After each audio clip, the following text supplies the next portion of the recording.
એટલે हनुमान बेनीवाल मंत्री पदों को ठोकर मारी, जूते चप्पल नहीं उठाए किसी के।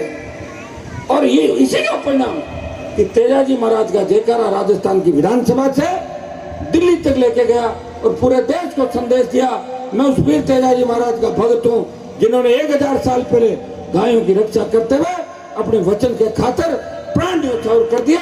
हनुमान बेनीवाल भी किसान को और जवानों को तो राष्ट्रीय लोकतांत्रिक पार्टी के गठन किया, जय जवान जय किसान के नारे पे। जब भी जवान किसान तकलीफ में आएगा, मैं सत्ता छोड़ के मेरे भाइयों का साथ दूंगा, मुझे कितनी बड़ी कुर्बानी देनी पड़े इसकी मैं चिंता नहीं करूंगा। और यही कारण है कि आप लोगों ने दोनों हाथों से मुझे आशीर्वाद दिया। बड़ी इच्छा थी आपकी, बरेव के अंदर लोकसभा चुनाव में पूरे इलाके में आपने आशीर्वाद दिया, आपने जीत कर ली कि हनुमान जी को आना ही आना है। अब जब आपने जीत कर ली तो मैं तो खुद बहुत जिद्दी हूँ, जीत कर मैं आ गया, आपके बीच आ गया। छोटी मोटी बातें सुनी मैंने टेलीफोन में, अच्छा नहीं लगा कि जो भी चुनाव होता है, चुनाव के बाद आपस में सामंजस्य से आप लोग रहना सीखो। ये मैं संदेश देना आपको आपके बीच आया हूँ। एक संदेश और दूंगा नौजवानों को कि हमारा नौजवान आज नशे की प्रवृत्ति के अंदर डूबा जा रहा है। ब्राउन शुगर, इसमें गांजा, चरस, एमडी, आपका डोडा, पोस्ट, अफीम उखाड़ फेंकती है और चढ़ाई पे चढ़ के 20,000 फीट ऊंची पहाड़ी पे लड़ाई लड़ती है और दुश्मन को नेस्त नाबूद कर देती है। भाइयों, ये हमारी रेजिमेंटों का इतिहास है। Jat regiment, Sikh regiment, Rajput regiment, Rajputana regiment, लेकिन टीओडी के आड़ के अंदर, अग्निपथ की आड़ के अंदर आपको रेजिमेंट भी नहीं मिलेगी। रेजिमेंटें जब नहीं रहेगी तो आपका इतिहास कहाँ होगा, आपकी संस्कृति कहाँ होगी। अब इस बात को समझने की आवश्यकता है। मैं नौजवानों को आह्वान करता हूँ कि जल्दी इस टीओडी के संघर्ष, टीओडी के खिलाफ संघर्ष को लेके जोधपुर के अंदर जो बड़ी हुंकार आप लोगों ने भरी और पूरे देश के अंदर एक चर्चा हुई कि जवानों के लिए कोई खुल के सड़क पर आया, आरएसपी पार्टी आई। प्रधानमंत्री से लड़ना कोई छोटी बात नहीं है, आप पटवाई से नहीं लड़ सकते। कहाँ लड़ पाए आप हेडमास्टर से, बताओ। परमिशन दी और वापिस नहीं करते, लड़ाई लड़ना बड़ा टेढ़ा। ये तो मैं था और अतिथि मेरी जगह कोई दूसरा होता ना तो प्रोग्राम भी कैंसिल हो जाता, क्योंकि मेरा नाम आके अपना प्रोग्राम अपना आप ही हो जाता है। मैं तो टोले पर चढ़ के और गाड़ी में चढ़ के प्रोग्राम कर लेता हूँ, मेरे को जरूरी नहीं टेंट लगा। तो ये जो व्यवस्था है, इस व्यवस्था को बदलने के लिए व्यवस्था परिवर्तन की लड़ाई हनुमान बेनीवाल लड़ रहा है। तकलीफ पड़ सकती है, लेकिन मैं विश्वास दिलाता हूँ कि आने वाला समय आपका है। जिस तरह प्रधानमंत्री को तीनों कृषि बिल के मामले में झुकाया, देश के किसानों ने साझा देके, उसी तरह देश का जवान टीओडी निरस्त कराएगा, अग्निपथ निरस्त करा के एक पूर्व की भांति सेना भर्ती लेने कराएगा। ये देश का नौजवान सड़कों पर शांतिपूर्वक तरीके से चलेगा। हमें बिहार की तरह हिंसा नहीं करनी। मीडिया के लोग मुझे कहते हैं, कल दिल्ली में कह रहे थे कि साहब रैली तो आपकी बहुत बड़ी हुई, तो मैंने कहा छपी नहीं। बोले छपती कैसे, दंगा नहीं हुआ। तो क्या दंगा होना जरूरी छपने के लिए? अरे दंगा करके छपवाएंगे तो कितने लोग बर्बाद हो जाएंगे, कितने लोगों में केस लगेंगे, सरकारी संपत्तियां नुकसान हो जाएगी। हमारे बच्चे भी ट्रैक पे जा सकते हैं, रेलवे उस पर जा सकते हैं, सरकारी संपत्ति को, लेकिन नहीं करना। शांतिपूर्वक तरीके से लोकतंत्र के अंदर या तो कलम की ताकत हो, अपने लोगों का भला कर दो, या जनता की ताकत हो, सरकार को झुका दो। कलम की ताकत हमारे पास आई नहीं, लेकिन जनता की ताकत है। और लोकसभा है मंच और विधानसभा थी जहां बैठ के हम पूरे देश के जवान किसान की बात मजबूती के साथ प्रधानमंत्री के सामने और देश के जो सत्तारूढ़ दल है उनके सामने मजबूती से रख सकते हैं। आपने देखा होगा किसान आंदोलन में। और अब राजस्थान की अपन बात करें, 24 एमपी है बीजेपी के और 1 है आरएलपी का। बना था बीजेपी गठबंधन से, लेकिन बीजेपी के भाइयों ने मुझे वोट दिए, वो कह रहे होंगे कि हनुमान जी तो गठबंधन छोड़ के चले, गया नहीं हूँ। मैंने भी उस समय वोट 16, 17, 20 सीटों में दिलाए थे बीजेपी पार्टी को। गठबंधन था, एक छोड़ी और 16, 17, 20 जगह मैंने प्रचार किया था। कांग्रेस मुक्त उस समय राजस्थान किया था। वैसे पर्दे के पीछे लच्छाराम जी ये भी सही 100 मदद कर रहे थे, नहीं कर रहे थे ना, तभी तो पर्वत से बड़ी मदद मिल गई। ये मदद अगर 14 में करते तो उसी समय और घंटा काट देते। भाइयों, मैंने शुरुआत की, जगाया, और इसी का परिणाम है कि राजस्थान का नागौर का नौजवान सड़क पे अपने अधिकार के लिए आया। अभी हमारे कुछ पुलिस अधिकारी परेशान हो रहे थे, एक धरना चल रहा है पीलवा थाने के ऊपर लंबे समय से। कितना समय हो गया? 60 दिन।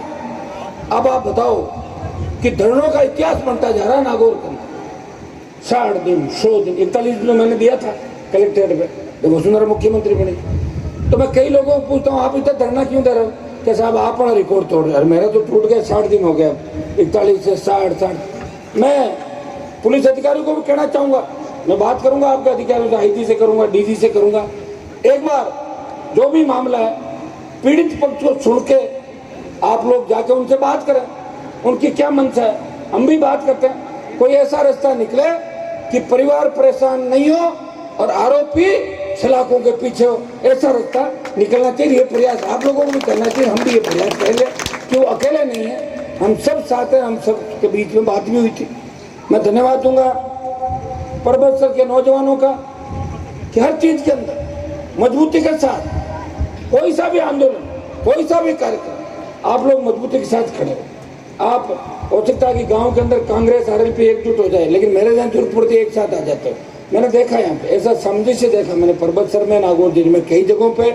मैं धन्यवाद दूंगा तमाम उन लोगों को जिन्होंने एमपी बनाने में बहुत बड़ा योगदान तमाम है। तो 4 सेंट्रल स्कूल लिखे दिल्ली में, एक परबतसर के अंदर केंद्रीय विद्यालय खुले, कमाए, प्रॉपर्टियां करी, जीत के चले गए, 10 साल बाद वापिस आए, लोगों ने वोट दे दिया, फिर एमएलए बना दिया, उनको भूल गए 10 साल में लोग क्या हुआ क्या नहीं। ये जो आपसी फूट है उसकी वजह से लोग फायदा उठाते हैं। हमें इस चीज को पहचानना होगा, कौन अपना है, कौन पराया, कौन सुख दुख के अंदर अपने बीच बैठता है, कौन क्या कर रहा है, आपका एमपी क्या कर रहा है, आपका एमएलए क्या कर रहा है, आपका प्रधान क्या कर रहा है, उसका पूरा बायोडेटा हर नौजवान के पास, हर व्यक्ति के पास रोजगार रहना चाहिए, तब जागृति होगी। ये जागृति तो आ गई आपके अंदर, ये तो तय है, लेकिन उस चीज को याद रखना है। पिछला जो 18 का चुनाव था वो समीकरण दूसरे थे, लेकिन 23 में आपको मेरा भी ध्यान रखना है, क्योंकि मेरी भी उम्र बढ़ रही धीरे धीरे। कहीं ये सोचो कि मैं कांग्रेस को जीता हूँ, ये इसके लिए पैदा नहीं हूँ मैं धरती पे। मैं चाहता हूँ कि राजस्थान में राष्ट्रीय लोकतांत्रिक पार्टी की सरकार बने। 18 तक तो मदद कर दी आप लोगों की, लेकिन 23 में आप सब मिलकर हनुमान बेनीवाल की तरफ देखोगे, क्योंकि जब तक मजबूत नेतृत्व राजस्थान में नहीं होगा तब तक इसी तरह थाने तहसील कचहरी के अंदर आम आदमी पिसता जाएगा। नरेगा में मजदूरी करके ही पेट पालोगे, न उद्योग होंगे, न खेती होगी, न ये रोजगार होगा, और न दूसरे काम होंगे। आज अपराध में हम 1 नंबर पर चलेंगे, कौन जिम्मेदार है इसके लिए? ये रोज वसुंधरा का गठबंधन जिम्मेदार है 22 साल से, एक बार ये और एक बार ये। मैं तो गठबंधन हर जगह देख रहा हूँ, मैं तो जहाँ भी देखता हूँ मुझे बीजेपी कांग्रेस का गठबंधन नजर आता है हर जगह। नहीं तो बीजेपी वाले कांग्रेस के खिलाफ बोलते हैं और नहीं कांग्रेस वाले बीजेपी के खिलाफ बोलते हैं। दोनों पार्टियां मेरे खिलाफ बोलती है, मौका लगता है तो मेरा यूज कर लेती है। हनुमान क्यों घूम रहा है? अगर ये नहीं घूमे तुम आराम से राजस्थान में राज करें। मैं आपको बता दूं, अगर आज मुझे सत्ता का लालच हो तो सत्ता मेरे लिए तो तैयार पड़ी है। दिल्ली में चाहूँ तो दिल्ली, और स्टेट में चाहूँ तो मेरे को कल मंत्री बनवा दूंगा, कोई मना नहीं कैबिनेट का, स्टेट में चला लूंगा। लेकिन मेरा सत्ता पाना मकसद नहीं है। मैं चाहता हूं कि राजस्थान में व्यवस्था परिवर्तन हो। थाने तहसील में गांव का गरीब आदमी जाए तो थानेदार तहसीलदार बोले कि बाबा चाय मंगाऊं या ठंडा, कोल्ड ड्रिंक पियोगे, बिराजो, फिर काम कर दो। ऐसी व्यवस्था मैं राजस्थान के अंदर चाहता हूँ। ये तो अभी भी जो अंग्रेजों के जमाने का बनाया हुआ एक्ट है पुलिस का, कोई सामंती जो हमारे जागीरदारी प्रथाएं चलती थी, क्या फर्क हो गया बताओ मुझे? पहले जागीरदार थे, अब थानेदार और एमएलए और एमपी ये हो गए जो सत्ता पक्ष जागीरदार, कलेक्टर जिले का जागीरदार और एसपी जिले का जागीरदार। तो कुछ प्रथा में अंत नहीं हुआ, उसका अंत नहीं हुआ। ये एक्ट बदला जाए, पुलिस एक्ट में पूरा बदलाव किया जाए और आम आदमी के पास सत्ता हस्तांतरित हो, और जो लोकतंत्र के अंदर वोट की ताकत से सरकार बनती है, लेकिन वोट देने वाले को बाद में कोई नहीं पूछता। वोट देने पूछता है क्या कोई कहता है क्या भाई आपके वोट से मैं बनाऊं? नहीं कहते लोग तो ऐसे हैं जिन्होंने वोट दे दिया ना, उनको भी कहते थे आपने कब दिए थे वोट?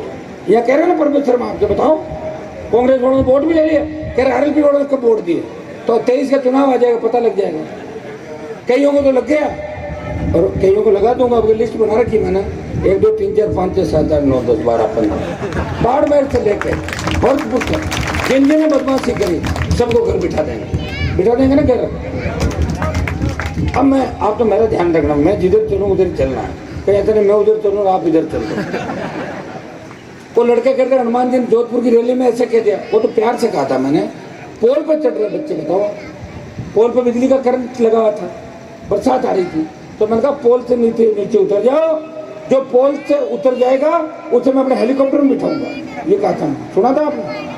तो लोग कांग्रेस जोड़ कह रहे थे हनुमान जी बच्चों को डांट रहे हैं, और अगर मैं कोई छोटे भाइयों को डांट भी दूं उसमें क्या होगा, घर में भाई नहीं डांटता क्या, डांटता नहीं। मैं लड़ाई लड़ रहा हूँ इनके लिए, किसानों के लिए, मैं सत्ता के लिए नहीं लड़ रहा हूँ।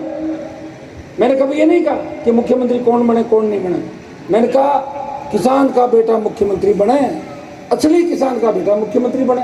पिछली बार मैंने ये भी कहा था कि अगर मजबूत दूल्हा हो तो मैं बाराती बन सकता हूँ, लेकिन दुल्हन नहीं बनूंगा किसी की राजस्थान के अंदर, ये कहा था मैंने। लेकिन मुझे मजबूत दूल्हा मिला नहीं राजस्थान के अंदर, कहाँ मिला मुझे बताओ। दूल्हे तो आप देख रहे हो जो है कितनी मजबूती इन लोगों की। अब हालत ये है, कांग्रेस रसातल के अंदर जा रही है और भारतीय जनता पार्टी 13 दूल्हे और 1 लुटेरी दुल्हन, 14 लोग, लुटेरी दुल्हन वापिस आ गई है उदयपुर से, जोधपुर से दौरे कर रही है, और 13 मुख्यमंत्री रोज सो रहे को नए जोधपुरी सूट बनाए, मैं शपथ लूंगा, कोई कहता मैं अजमेर से, कोई कोटा से, कोई कहीं से, इतने मुख्यमंत्री हो गए कि मुझे तो लगता है कि मुख्यमंत्री की बाढ़ नहीं आ जाए तभी साथ जाते हैं। ऐसा भी राजस्थान के अंदर हो सकता है भाइयों। लेकिन मुख्यमंत्री वो बनेगा जिसे जनता वोट देगी, मुख्यमंत्री वो बनेगा जिनकी पार्टी सत्ता के अंदर आएगी। पंजाब के अंदर भी बीजेपी ने बड़ा सपना संजोया था कि अपने नमरिंदर से समझौता किया, लेकिन 1 सीट आई थी, 1 या 1.5 कितनी आई थी, 1.5 2 आ गई होगी। और झारखंड में गए, बंगाल में गए, दिल्ली में गए, और राजस्थान में जाएंगे, लेकिन राजस्थान में कांग्रेस नहीं आएगी। आप साथ देना, सारा ठीक होगा राजस्थान में। क्या मजबूती रखोगे कि नहीं रखोगे? पक्का नागौर तो पूरा ही है ना, 10 की 10 है ना, लताराम जी इधर ही लाना चारों। अब ये सुनो, लोगों का मन तो है ना आपके प्रति है पूरा, बड़ा कह के कांग्रेस नहीं खाना, हर क्यों आना नहीं कह रहा क्या मैं करता मदद। और लच्छाराम जी जब निर्दलीय लड़े थे ना तब तो ये हारे थे, 1000 कितने वोटों से हारे थे, तो और कांग्रेस से लड़े जब निर्दलीय ज्यादा वोट लिया आपने टक्कर। हाँ तो आपने कांग्रेस शूट कौन करे था ना, आ जाओ तो कर दे, समीकरण बना दे। ये सबकी इच्छा भी इन लोगों की, देखो बुजुर्गों की इच्छा तो इसलिए है, और छोरा जो सब रेडी रहती है सारा डीजे तैयार कर रहा सबका। पर्वत क्षेत्र के कुछ पीने के पानी की समस्याएं, कुछ सड़कों की समस्याएं हमेशा लोकसभा में रहा, और 2 साल कोरोना की वजह से तकलीफों के दौर से आप और हम सब गुजरे, और जैसे ही समय मिला वापिस आपके बीच आ गया, वापिस रैलियां शुरू कर दी। अब की बार रैलियां सेना भर्ती को लेके, पहले जवानों को न्याय दिलाएंगे देश में, उसके बाद हमारे जो भी मुद्दे, किसान की कर की, नौजवानों को, अब आपस में लड़ाई झगड़े नहीं करें।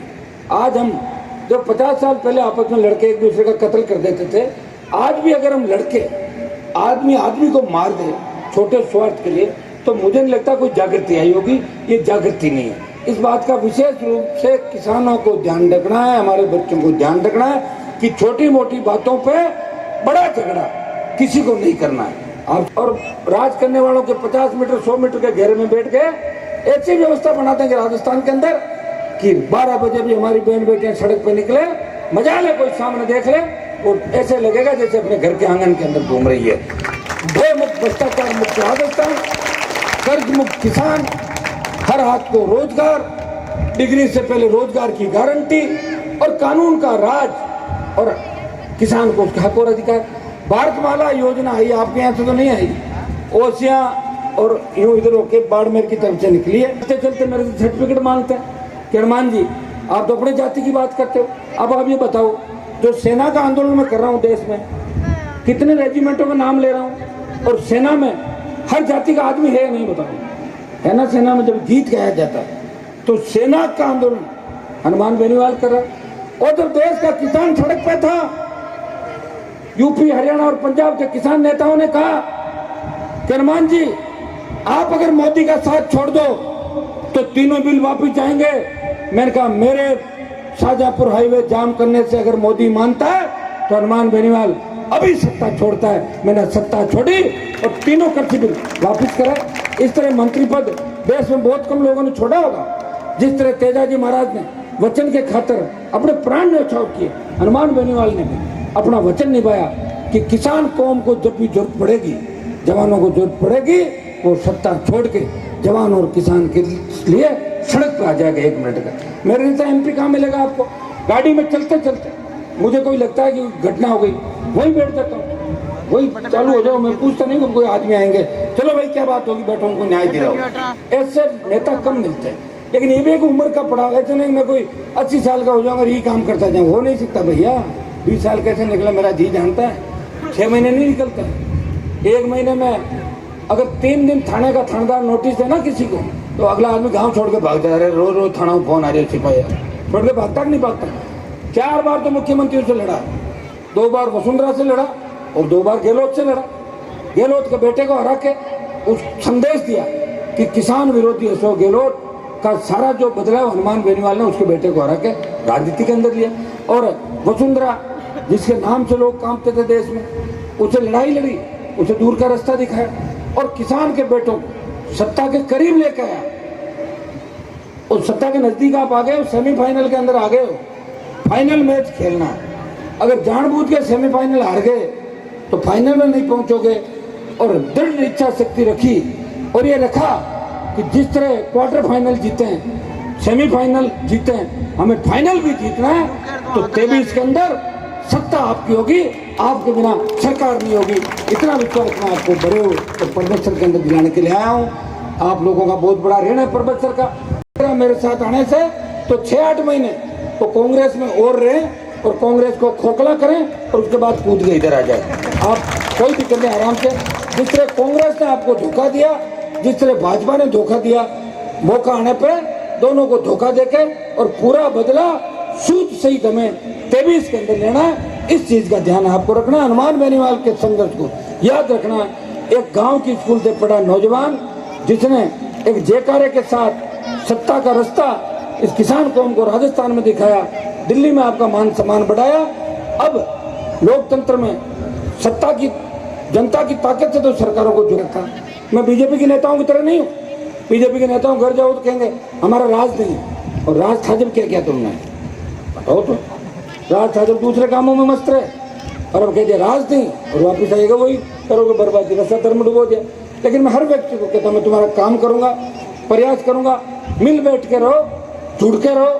प्रतिस्पर्धा जरूर करनी है लेकिन आपस में किसी के कोनी नहीं मारनी है। आप आगे बढ़ो, पड़ोसी को भी आगे बढ़ने दो। नहीं करना है ऐसा काम।